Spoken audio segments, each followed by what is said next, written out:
for what is truly a wonderful partnership to help children in the state, children of largely victims. We're a #1 pro-kids state, as I've said, up and down this state, and that's never going to change. As a brief reminder, it's been several years since Jared Brideigan, Kirsten's husband, was murdered on the side of the road after pulling off the road. In the back seat was their 2-year-old daughter, Bexley, who I've just learned is now 6. Thank you for being here. And so she's taken to the law enforcement office. And for kids, that can be such a scary and intimidating place. But you and I here in this room, we know that there's nobody that loves and cares for little kids more than our great sheriff's deputies and police officers. So Kirsten had the great idea, even in a moment of real stress where it would have been easy to, tie yourself up in a ball and get lost in grief. I probably would have been so weak that would have happened to me, but she decided to turn to strength and do something very productive. She realized that these law enforcement offices that can be so intimidating, they don't have child-friendly toys and books and essentially a kit, so that when kids come in, there's something that's going to make them feel warm and welcomed and give them an opportunity to distract themselves from whatever terrors or dangerous situation that they may have just witnessed or been a part of. So Kirsten set forward to create the Bexley boxes, which you can see here, and get them to law enforcement offices, not only in Florida, but across the country. And so a year ago, I think she'd had a couple dozen that had been deployed. She's now up in the 60s. And I told her, by the end of the year, we got to find a way to get these into police offices, sheriff's offices across the state. We can't have any state that's failing to have these Bexley boxes on hand. We had a little ingenuity and reached out to our great partner, Walmart. Walmart's been an outstanding friend to the state, combating the opioid crisis, standing by law enforcement, standing by veterans, and I had no doubt that they would step up in a big way. Little did I know that they would offer to just handle everything in Florida themselves. So we're honored to be joined by Walmart, Abby from Walmart here today, who will speak. They are going to assemble these boxes that are very intentionally designed and get them to every single office. The Florida Highway Patrol has also offered, where necessary, to help deliver these to the appropriate law enforcement office. So this is a great story to come out of a very tragic situation. I think it's a lesson here for all of us that when we endure pain and grief and sadness, there's always a way to turn that into a miracle, into something positive. And no doubt, with the partnership of our great sheriff's offices, especially St. Johns County in this case, we find a way to turn a sad thing into a very positive result. So I want to thank everybody for being here today. I will turn it over now, and I will let Sheriff Hardwick say a few words. Thank you, AG. Appreciate you. Thank you. Good morning, everybody. AG, thank you for your steadfast commitment to not just the St. Johns County Sheriff's Office. As I'm sure my brother, Sheriff Lima, our FSA president, will tell you, it's a special thing we have going on here in Florida, sir, and it's because of you and your leadership position. This is one of those things, where we're in the office, of course, and another tragic incident occurs. It hits home right here, just outside of St. Johns County and Duval County, and Kirsten, at the time, was living, of course, in our county. In February of 2022, it changed not just her life, but the life of the St. Johns County Sheriff's Office, too, as well. Because she lived in our county again, and we stepped up, and under the leadership of Commander George Harrigan, we got involved in her life to protect and to serve her, too, as they went through this horrific incident where a 2-year-old baby, a child by the name of Bexley, was a witness to a horrific incident, which, of course, was a murder. With that being said, we had some conversations, and Kirsten's in our office, and she said she's building these Bexley boxes. And she educated me, and I've been a detective for a long time before I became the chief of police, and now you're sheriff, and I said, we're missing it. And we had a victim of a horrific incident who lost her husband, and this is what she identified. We were missing something in a local police station saying, do you have this? And she actually called us out. And everything she asked us, we said, we don't have that. I don't think we have that either. And we don't have that either. I said, so what are you doing? She said, I'm doing a Bexley box, and I want to do it free of charge. I want to donate to every law enforcement agency, all 67 sheriff's office, all 300 police departments across the state of Florida. We're going to go national. I said, how are you funding this? I'm not. I'm doing it through donations. I don't know how we're going to fund it, but we're going to figure this out. Our staff, bought into this product with her. How could you not when you see beautiful Bexley hanging around with our detectives and our deputy sheriffs in our office, and they kind of adopted us as their family. And then the AG and I, through our friendship and our partnership, he happens to be in my office for another press conference. I enlightened him of what's going on, and he said, I'm all in. I want to meet this lady, Kirsten. And Kirsten was there, and he met her. And he said, I'm all in. We're going to make this happen. And then our phenomenal partnership with Walmart, it goes a lot deeper than just what we're currently doing in the great state of Florida with Walmart. This has gone on forever, for years, including our loss prevention techniques that we're using now that do not waste our law enforcement officers' time by having that partnership where they can do some of the paperwork for us. So it's much deeper than that. But as you sit here today, I challenge you, sheriffs in St. Johns County, every single one of you should have a Bexley box in your station. This is a partnership with Kirsten, with the Brideigan Foundation. This is a partnership with our AG, who is phenomenal. But just as important, it's in partnership with Walmart, who always has our backs, of course, in the great state of Florida. So I just simply tell you this, step up, let's do the right thing. We have a great partnership with Walmart. You're going to hear about it today. And be a part of making the change, making the difference, and making these victims that come into your stations feel welcome, and taking that pressure off that mother that might have just lost her husband in a brutal murder, where that child can be taken care of by our victim advocates and our detectives. So again, a pleasure and honor I speak here today on behalf of our sheriffs.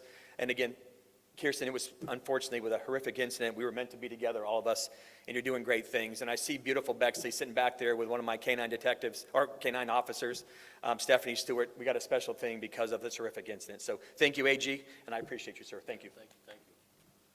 We'll have Sheriff Lima. He's the current president of the Florida Sheriff's Association, and has also just done an outstanding job leading our sheriffs, who are the best law enforcement officers in the entire country. So thank you, Sheriff. Thank you so much, General.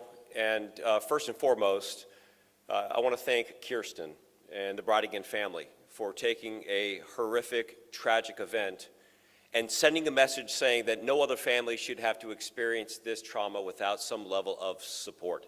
It's the fundamental concept of the Bexley box that will provide comfort to so many children going through some of the most challenging times in their precious little lives. And it's incredibly important that we at the Florida Sheriff's Association watch this effort grow. It is that narrative that way too often you see people like Sheriff Hardwick and myself and our colleagues get labeled as law enforcement officers, and indeed, enforcing the law is a big component of effective criminal justice. But what we're doing today, and what we spend a considerable amount of time doing, is policing, connecting, and being one with the community to make sure that we can provide comfort and safety and all of those things. I want to thank Sheriff Rob Hardwick again, because he has been a steadfast leader to protect the most vulnerable within our community, and uses his strong voice and advocacy to make sure that the quality of life of the citizens, not only here in St. Johns County, is preserved, but across the great state of Florida. And as his comments, we have the best by far Attorney General in the entire country, a man who makes it a personal mission to get out there to each one of the counties. I don't know how he gets any rest, how he finds any time, and just connects the dots, the things that sound like they're going to provide relief and comfort to so many people that are in our communities. And again, we can't do that as government. We can't do that as a nonprofit without the support of organizations just like Walmart. Walmart, the largest employer in the world, is using their political capital, their influence, and buying in on initiatives that absolutely work, not just with the Bexley Box initiative, but time and time again on issues that are so incredibly important to the citizens that we have the privilege to protect and serve. And little Bexley, she, for many, many years, I hope she has a level of pride as she serves as ambassador of putting this message. And then so many little boys and girls for years and years across this country are going to be helped based upon this effort. So Kirsten, thank you so much for using your voice, your advocacy, and thank you, General and Sheriff Hardwick and Walmart, for your unwavering support of these vulnerable citizens.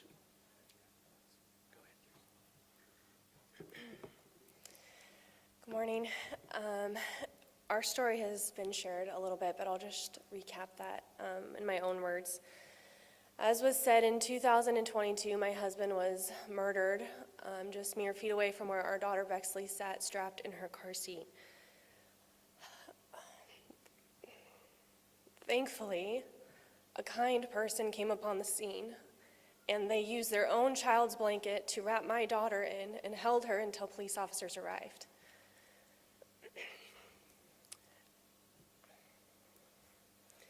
She was taken to the police station where there weren't that many things to comfort her. There was no dry diaper, there was no sippy cup, there was barely anything to keep her distracted until I could be reunited with her hours later. That's the experience that stayed with me, that sat with me day and night until I came up with the idea to make a difference. Our first Bexley box was built and filled from our own funds and delivered to the Jacksonville Beach Police Department later that same year. And when I shared that story online, it blew up. There were so many other parents being like, why aren't these everywhere? And that made me realize that maybe it's not just the police station that we were at. Maybe this is a widespread need. And so we founded the Brideigan Foundation to spread this mission further. Each of these boxes is named in honor of our daughter Bexley and is filled with necessities like diapers, wipes, sippy cups, snacks, toys, blankets, and so much more. Just simple items that provide such a strong and profound difference for a child in crisis who is away from the comfort of their own home.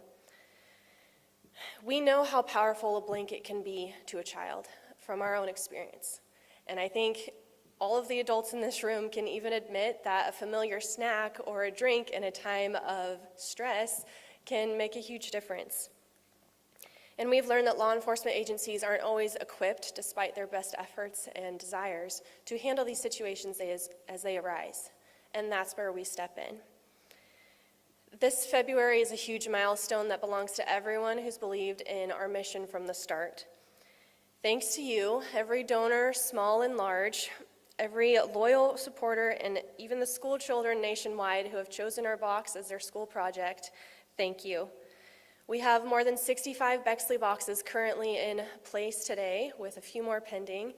And through this partnership with Walmart, made possible by our Attorney General, we will place 120 more Bexley boxes in the next month.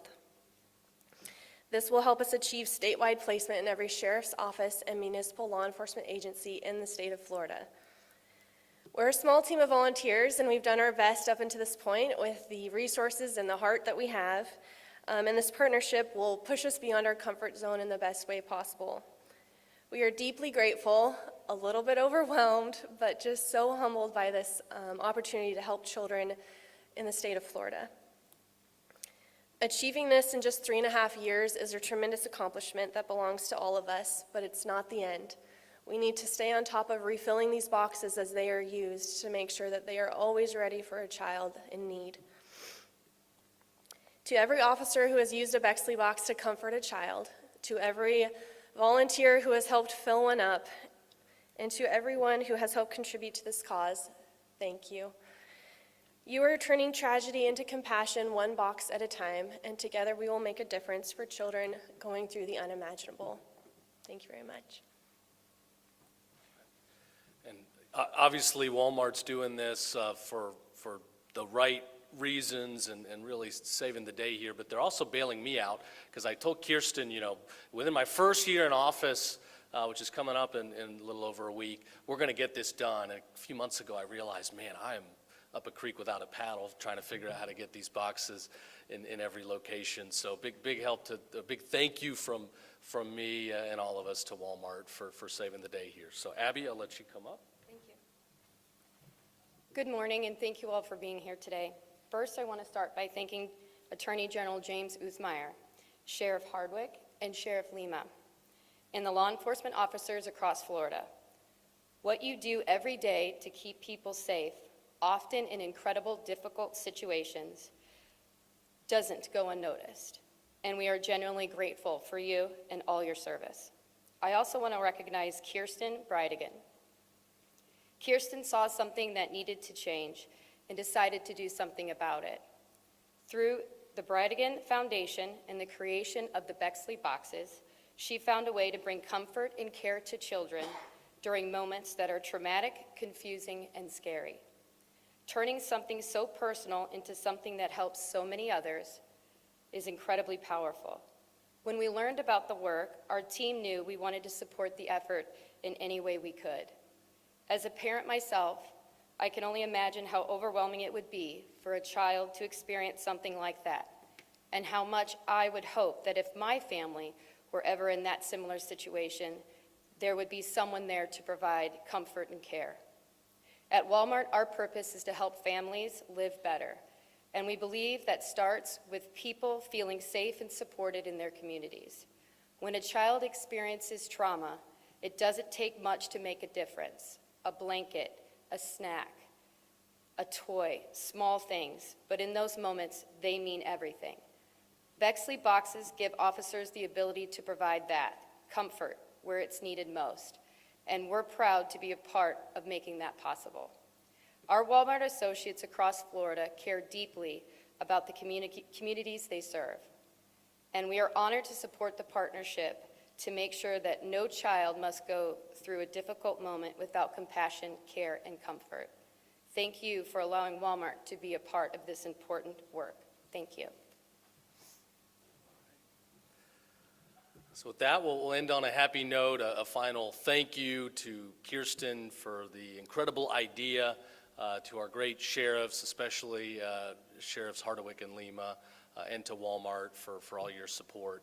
You know, people might not realize how often children are in police stations, whether it's being victims themselves of terrible tragedies and abuses, or being there following a domestic violence call or some other dispute. It happens more than you'd realize. So this was a big step towards taking care of kids and making them feel more welcome and comfortable while they're going through a tough time. So with that, I think we got time for a couple questions, and then we do got to clear this room for lunch here, so just a couple. Yes, sir.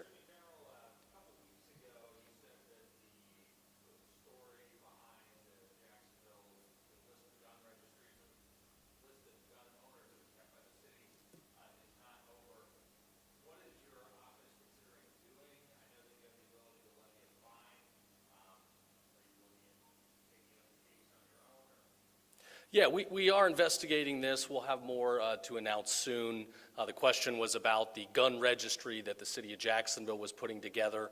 I think the local state attorney concluded that it was a lower level staff person that didn't know what they were doing. Most everybody here knows that ignorance of the law is not typically a defense. So I do believe what happened was wrong and unlawful. We're taking a hard look at it. We'll have some updates soon. Thanks for the question. We'll have some updates very soon. Yes. Two-parter here. The first one about Jennifer Cruz, who posted the 13-second video. Is there any more that you're going to release or any comments on that? And also the local return nurse that was fired. Any further comments from you? Yeah, what I'll say is when you have nurses, healthcare officials that are threatening the livelihood, threatening moms going through delivery, the toughest of times, for partisan political reasons, that is wrong. These people should not have a license. If you're going to make threats saying because somebody's a Republican, I hope they get injured severely during childbirth, that's unacceptable. That person should not be a health care provider. Thank you. One more?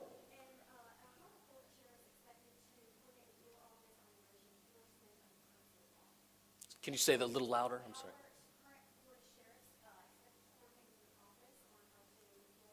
Sure. Yeah, I mean, we're coordinating very well. Here in Florida, we got a good thing going. We've got the State Board of Immigration Enforcement that was put together in special session about a year ago. It was kind of my last effort before moving on into this job. And we're leading the way. We're enforcing the law. We don't make the law. We enforce the law. We are well coordinated. We've been working well with the federal government. I think our numbers probably are far above any other state in the country, and we'll continue to do that. It's frustrating when you see a lot of people in the media and on the left side, protesting alligator Alcatraz and crying for the treatment of some of these people. But I've personally worked on numerous cases now where you have child rapists that are here in the country illegally. You have people that have committed some of the most heinous of crimes that should not be here. We have to have a secure country. We have to have sovereignty. I understand that not every immigrant is here looking to do malicious evil, and I get that. And to them I say, the federal government is offering you an opportunity to take the $1,000 and the flight home, come back the legal way, the right way. But to those out here that are trafficking and are engaged in, serious drug dealing and want to commit harm, we're going to continue coming for you with absolutely everything that we've got. And I'll conclude by saying, I've been getting reports from all the sheriffs here, fentanyl's going down. This was the new warfare we were seeing a couple of years ago, and again, the data for 2025 is still coming in, but you see fentanyl dropping in most jurisdictions of the state. I think that can very squarely be tied to shutting down the border. We're seeing less of these large-scale drug trafficking operations going on. So with that, I'm going to wrap up. I'll stick around if anybody has some additional questions, but again, big thank you to everybody here. Great news, great day, and let's get these things in all the offices, and then Kirsten, let's look at some other states and go on a road show. All right, thanks everybody.